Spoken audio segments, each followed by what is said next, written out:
बिस्मिल्लाहिर्रहमानिर्रहीम, अस्सलाम वालेकुम। नूरुल आपकी खिदमत में हाजिर है। मजीद गिरफ्तारियां इमरान खान के घर से होंगी। बुशरा बीबी और उनकी बहनों की बारी आ गई है। ये क्या कहानी है? और दूसरी तरफ असद उमर गिरफ्तारी से बच गए हैं। उन्हें किसने डराया है? किसका खौफ?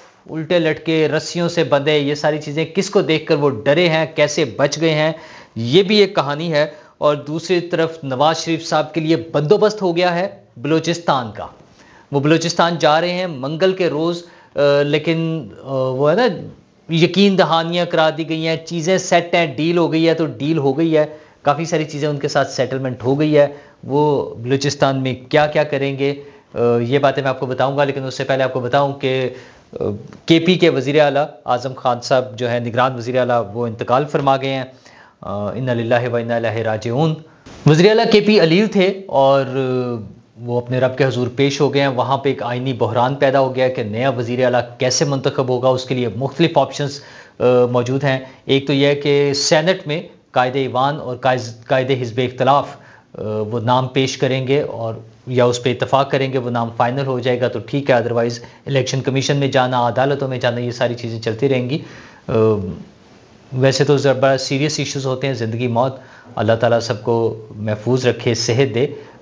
मुझे याद है मैंने कुछ माह पहले ये एक व्लॉग किया था जिसमें ये कहा था कि अगर केपीके के वज़ीर आला इंतकाल कर जाएं तो क्या होगा। असल में वो कहानी ये थी। आज जब ये खबर आई तो हमारे दोस्त इमदाद सुमरो साहब ने मुझे फ़ोन किया। उन्होंने कहा ये तुमने क्यों कहा था?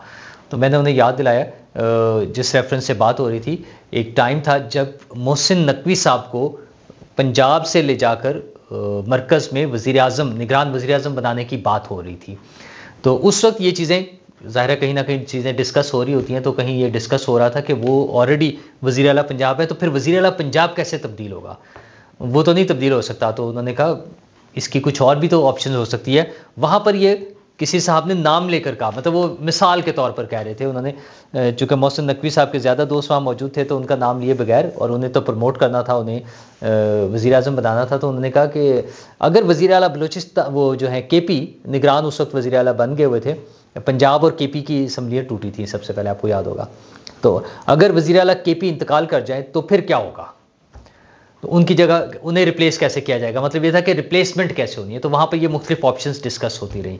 बहरहाल अल्लाह ताला उनकी मग़फ़िरत फरमाए मरहूम की। और वहाँ पे ज़ाहिर अब नया सेटअप बनेगा, नए वज़ीर आला आएंगे और काबीना भी नई बनेगी। इलेक्शन का टाइम करीब आ रहा है। इलेक्शन कमीशन की डेट के मुताबिक वो चीज़ें स्मूथली अपना चलती रहेंगी। और अगर जिस तरह से चीज़ें चल रही हैं वैसे ही अगर सब चीज़ें स्मूथ रहें तो 8 फरवरी की तारीख का ऐलान हो चुका है। अगरचे अभी उसमें कुछ चीज़ें बाकी हैं।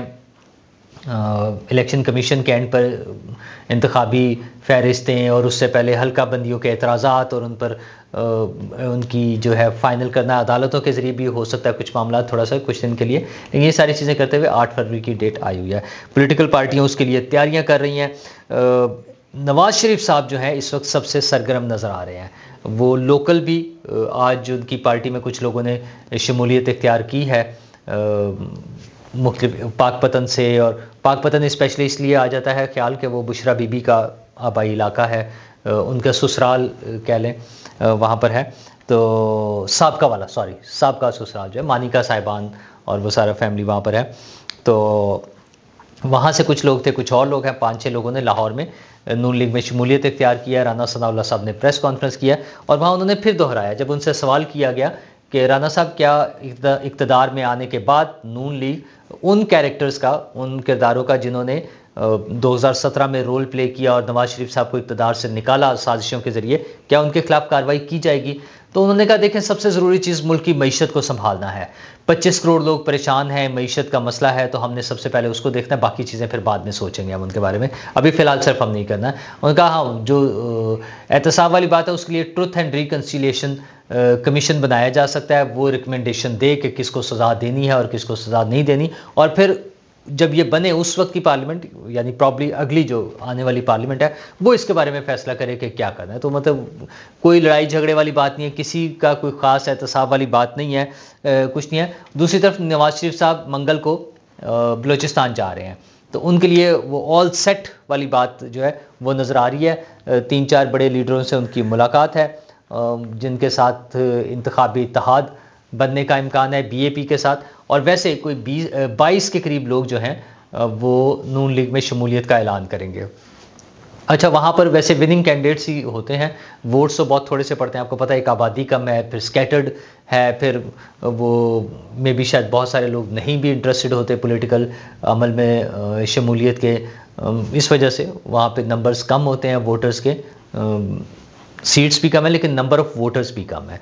तो वहाँ पर 22 लोगों का नून लीग में शमूलियत जो है वो नून लीग के लिए बड़ा पॉजिटिव साइन नज़र आ रहा है कि नून लीग को एक अच्छी सपोर्ट मिल जाएगी।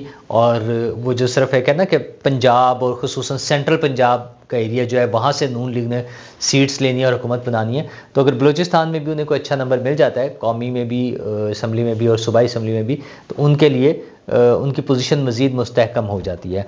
अच्छा, और यहीं पर फिर वो झगड़ा आ जाता है या वो इख्तलाफात आ जाते हैं कि पीपल्स पार्टी का ख्याल था कि उन्हें स्पेस मिलेगी और वो मुख्तलिफ एरियाज़ में, इधर जनूबी पंजाब में और कराची में और बलूचिस्तान में वो स्पेस ले लेंगे, वो उनके लिए स्पेस थोड़ी सी कम हो जाएगी। लेकिन बहरहाल इलेक्शन एक खुला मार्का है, जो लड़ेगा, जो ज़्यादा बेहतर पोजीशन में होगा वो जीत सकता है।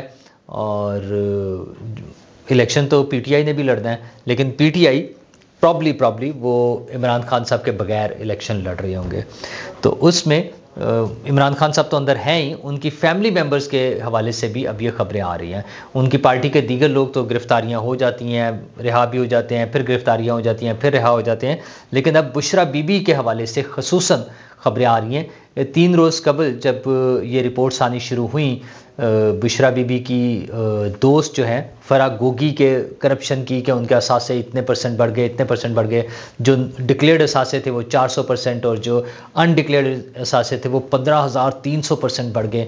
और फिर नंबर्स के साथ, काफ़ी सारे नंबर्स के साथ बात हो रही है, अगरचे उसमें कोई बहुत नई चीज़ें नहीं थी, ये चीज़ें रिपीटेडली आ चुकी हैं, लेकिन अब जिस सरगर्मी के साथ ये सारा कम्युनिकेट किया गया ऑर्गेनाइज तरीके से, वो और दीगर खबरें ये बता रही हैं कि इमरान खान साहब के फैमिली मेंबर्स के खिलाफ के गिर्द जो है घेरा तंग किया जा रहा है। उनकी बहनों के भी केसेस हैं, उन पर भी काम हो रहा है, और ख़ुसूसन बुशरा बीबी पर नैब ने काफ़ी काम कर लिया है और कुछ ऐसे एविडेंस इकट्ठे कर लिए हैं जिनकी बुनियाद पर उन्हें गिरफ़्तार किया जा सकता है। तो अगले चंद दिनों में ये मतवक्को है कि बुशरा बीबी को गिरफ़्तार कर लिया जाए। और अगरचे हमारे यहाँ अच्छी तो नहीं है, लेकिन ये रिवायात इस तरह की मौजूद हैं, ख़वातीन के ख़िलाफ़ भी केसेस बनना और उनको फिर उन्हें भुगतना और उसमें कैद काटना, ये सारी चीज़ें हमारी रूटीन के मामलात हैं हमारे मुल्क में। उनमें कुछ चीज़ों पे हमेशा इख्तलाफ भी रहा है, बाज़ जगहों पे लोगों को गैर ज़रूरी तौर पे फंसाया गया। वो अगर हम सियासी रहनुमाओं में अगर देखें तो बेनज़ीर भुट्टो साहिबा और मरीम नवाज़ साहिबा के हवाले से ऐसे बहुत सारे केसेस मौजूद हैं। मौजूदा केसेस पर भी कुछ लोगों को, खुसूसन पीटीआई के जो हामी लोग हैं, उनके वोटर्स, उनके सपोर्टर्स, उनके हामी जर्नलिस्ट, वो सब इस हवाले से अपनी रिजर्वेशंस का इजहार करते हैं। लेकिन कुछ चीज़ें बड़ी ऑब्वियस हैं, बड़े बड़े केसेस जो हैं, 190 मिलियन पाउंड वाला जो केस है मलिक रियाज साहब वाला, अगर उसमें डॉक्यूमेंट्री प्रूफ ऐसे आ जाते हैं कि किसी की भी इन्वॉल्वमेंट है, वो चाहे कोई खातून हो चाहे मर्द हो, तो ज़ाहिर है उसके खिलाफ कार्रवाई हो सकती है। दीगर बहुत से केसेस जिनमें रूटीन में हम बातें सुनते थे कि लोगों की तकर्रियों के लिए इतने पैसे दिए गए हैं और इस तरह की सारी चीज़ें जो हो रही थी, ज़मीनों की बंदरबांट हो रही थी, कुछ लोगों को ज़मीनें एक्स्ट्रा मिल गई, कुछ लोगों की ज़मीनों के रिकॉर्ड में बहुत ज़्यादा इजाफा हो गया। वो उस्मान बुज़दार साहब भी थे, वो फरा गोगी साहिबा भी थी, और खैर बुशरा बीबी साहिबा तो उस ट्रस्ट की सिर्फ ट्रस्टी बन गई। अलकादिर ट्रस्ट जो है, इमरान खान साहब और बुशरा बीबी सिर्फ 2 उसके ट्रस्टी हैं, तो उनका भी नाम उसमें आता है। उनके खिलाफ भी ज़ाहिर केसेस चल रहे हैं, कार्रवाई आगे बढ़ रही है। तो इन सब का अल्टीमेटली अंजाम जो है जेल और सज़ाएँ और नाअहलियाँ, इसी तरह से ये नताइज निकलेंगे। लेकिन गिरफ्तारियों से बचने वालों में एक बड़ा नाम असद उमर का है। असद उमर साहब ने पहले अनाउंस कर दिया था कि मैं सियासत से रिटायर हो रहा हूँ, मेरा सियासत से कोई ताल्लुक़ नहीं है। सियासत छोड़ने का उन्होंने ऐलान किया, असल में तो पीटीआई छोड़नी थी, उन्होंने सियासत छोड़ने का ऐलान किया। लेकिन फिर कुछ अर्सा पहले, तकरीबन 2 हफ्ते पहले, उन्होंने ऐलान किया कि मैं अपनी एक पेशी पर जब वो आए, उन्होंने कहा कि अगर पीटीआई ने टिकट दिया तो मैं पीटीआई की तरफ से इलेक्शन लड़ूंगा। तो उसी दिन पर मैंने भी, आपको अगर याद हो, मैंने व्लॉग किया था कि असद उमर साहब की बारी आ रही है। अच्छा, वो उनके दोस्त होते हैं ना कुछ समझाने वाले, उन्होंने जाकर समझाया, उन्हें बताया, उन्हें कुछ लोगों के हालात याद दिलाए। वो थे ना उल्टे लटके हुए, रस्सी टूट जाएगी, अल्लाह दी कसमें छड़ दो, इस तरह की सारी बातें जो है मुख्तलिफ लोगों के जो वाक़यात और कहानियाँ हम तक पहुँची और हमने आप तक पहुँचाई हैं, वो सारी उन्हें याद दिलाई गई। और फिर ताज़ा तरीन गिरफ्तारियाँ, बल्कि री अरेस्ट जो है ना, दोबारा से गिरफ्तारियों वाले फवाद चौधरी साहब और दीगर कुछ लोग हैं, उनके हवाले से उन्हें समझाया गया कि जनाब फिर आप भी प्रोसेस में आ जाएं। ज़ाहिर केसेस तो मौजूद हैं जिनमें आप अदालतों में पेश हो रहे हैं, तो किसी में भी ज़मानत कैंसिल भी हो सकती है, फिर आप दोबारा से अंदर होंगे, और अंदर होंगे तो फिर उसी प्रोसेस से फिर निकलेंगे जिससे बाकी लोग गुजर रहे हैं। तो असद उमर साहब समझदार आदमी है, और वैसे भी ज़ाहिर जनरल के बेटे हैं, रिटायर्ड जनरल के बेटे हैं, जनरल उमर के बेटे हैं, तो उन्हें मेरा ख्याल है समझ ज़्यादा होती है, तो उन्हें समझ आ गई है, और उन्होंने बाकायदा सियासत से रिटायरमेंट का ऐलान किया। कहते मेरा अब सियासत से कोई ताल्लुक नहीं।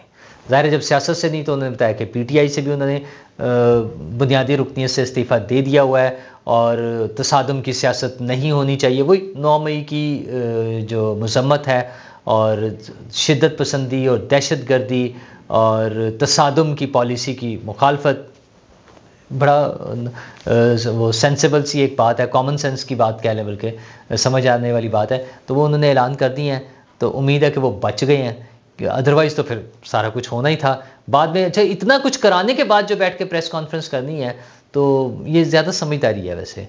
या तो फिर होना इनकलाबी हों, वो भी सुना हुआ है हमने। मतलब मैं इन चीज़ों की हिमायत नहीं कर रहा, लेकिन हमारे मुल्क में ये सारा कुछ होता रहा है। वो जहांगीर बदर साहब के किस्से मशहूर हैं, पीपल्स पार्टी के लोगों के साथ जो कुछ होता था लाहौर के किले में, इवन मोची दरवाजे में जैसे कोड़े पड़े हुए हैं लोगों को। तो ये सारे वाक़यात हो चुके हैं, हम देख चुके हैं। सिर्फ फ़र्क ये है, या गलत चीज़ ये है कि हमने इनसे सबक नहीं सीखा, और हमारी किसी पॉलिटिकल गवर्नमेंट ने ये इंतज़ाम नहीं किया, ये कोशिश नहीं की कि आइंदा ऐसे वाक़यात ना हों। और खैर पीटीआई को तो इससे भी नहीं लिंक किया जा सकता, खुसूसन 9 मई के वाक़या जो है। अदरवाइज़ जो कुछ अगर किसी और के साथ कोई ज़्यादती हो रही हो तो हम उस पर सोच सकते हैं, लेकिन 9 मई के वाक़यात तो पीटीआई ने ख़ुद से, वो आ बैल मुझे मार कह लें, अपने पाँव पे कुल्हाड़ा मारना और बम को लात मारना, जो जो मुहावरे आप दुनिया जहान के सोच सकते हैं, वो पीटीआई के बारे में सोचे जा सकते हैं। और उसकी वजह यह है कि वो एक ख़ास नेटवर्क में फंसे हुए थे, और उनका ख्याल ये था कि वो पाकिस्तान में बगावत करा के, फ़ौज में बगावत करा के, वो नफ़रत फैलाकर, वो आर्मी चीफ़ की छुट्टी करा के, उनके हम ख्याल, जो पीटीआई का ख्याल था, जो इमरान खान साहब का ख्याल था कि उनके हम ख्याल जो सीनियर फ़ौजी अफसरान हैं, वो टॉप क़यादत को उड़ा देंगे, उन्हें हटा देंगे और ख़ुद आ जाएंगे। और उनके आने का मकसद ये होगा कि उन्होंने मुझे लाके मसनद-ए-इक़्तिदार पे बिठाना है, तो मैं दोबारा से वज़ीर-ए-आज़म बन जाऊँगा। तो इस गलतफ़हमी में उन्होंने बगावत की कोशिश भी की, उन्होंने लोगों को उकसाया भी, उन्होंने लोगों से GHQ पे, कोर कमांडर हाउस पे, एयर बेसिस पर हमले भी कराए। ये सारा कुछ कराने के बाद वो बगावत तो नाकाम हो गई, और ख़ान साहब अब उसका बगावत का फिर पता ना क्या होता है, अगर कामयाब हो जाए तो वो इनकलाब कह रहा होता है, और अगर नाकाम हो जाए तो फिर वैसे तो सर उतर जाते हैं। लेकिन चलें, वो एक कानूनी प्रोसेस से गुजरते हुए उसको फेस कर रहे हैं। हमें उम्मीद है कि जो भी होगा आइन और कानून के मुताबिक होगा, और लेट्स होप कि 8 फरवरी को जो इलेक्शन का अनाउंसमेंट हुई है, वो स्मूथली चीज़ें उसी तरफ चलें, और हम किसी और बड़े बिगाड़, किसी बड़े मुश्किल में फंसे बगैर ये मरहला मुकम्मल करें, और हम इलेक्शन तक पहुँचें, ताकि अवाम की मुंतखब हुकूमत सामने आए और वो अवाम के मसाइल हल करने की कोशिश करे। शुक्रिया।